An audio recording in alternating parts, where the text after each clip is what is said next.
મારા વાલા પ્રિયો, ઈશુના નામે હું તમને પ્રેમાળ શુભેચ્છા પાઠવું છું. શું તમે ખુશ છો? આજનો દિવસ કેવો છે? શું તમે સવારે પ્રભુની સ્તુતિ કરી અને પ્રાર્થના કરી? શું તમે આજે આનંદિત છો અથવા ડરી રહ્યા છો? તમને કેવું લાગે છે? શું આખો દિવસ કેવી રીતે પસાર કરશો એવી રીતે વિચારી રહ્યા છો? કંઈ પણ ચિંતા કરશો નહીં. જે કશું પણ થાય, શું ઈસુ તમારી સાથે નથી. તમે વિજયી થશો. પ્રભુ તમને બળવંત બનાવે છે. પ્રભુ તમને એક વચન કહી રહ્યા છે, તમારે તે મનમાં રાખવું જોઈએ. એફેસીઓ 6 અધ્યાય 10મી કલમ. પ્રભુમાં તથા તેમના સામર્થ્યના બળમાં શક્તિમાન થાઓ. આમ પ્રભુ કહે છે, તમારે પ્રભુમાં શક્તિમાન થવું જોઈએ અને તેમના સામર્થ્યના બળમાં શક્તિમાન બનવું જોઈએ.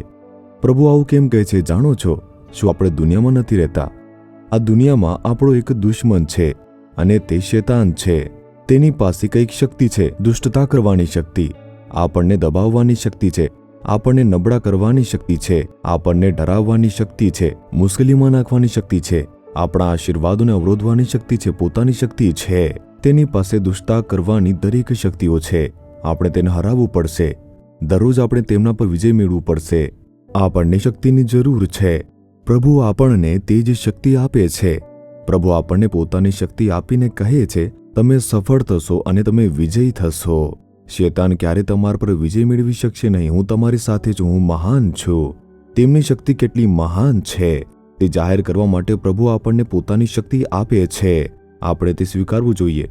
પરમેશ્વરમાં મજબૂત બનવા માટે આપણે વચનોનું મનન કરવું જોઈએ અને દરરોજ પ્રાર્થના પણ કરવી જોઈએ.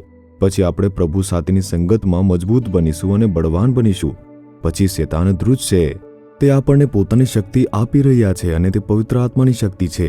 જ્યારે પરમેશ્વરનો આત્મા આવે છે ત્યારે આપણે શક્તિશાળી બનીએ છીએ. તે પાપને દૂર કરવાની શક્તિ છે. તે શેતાનને હરાવવાની શક્તિ છે. સમસ્યાઓને દૂર કરવાની શક્તિ છે. લાલચને દૂર કરવાની શક્તિ છે. આપણે પ્રેરિતો 1:8 વાંચીએ છીએ, જ્યારે પવિત્ર આત્મા આવશે ત્યારે શક્તિ પ્રાપ્ત કરીશું. એ માટે દરરોજ તેમના વચન દ્વારા પ્રભુ સાથેની તમારી સંગતને મજબૂત બનાવો. પ્રાર્થના કરીને અને પવિત્ર આત્માની શક્તિથી ભરપૂર થઈ આત્મામાં બળવાન બનો અને તમે વિજય મેળવી શકશો. તેથી જ પ્રભુ કહે છે કે પ્રભુમાં અને તેમની સામર્થ્યમાં મજબૂત બનો.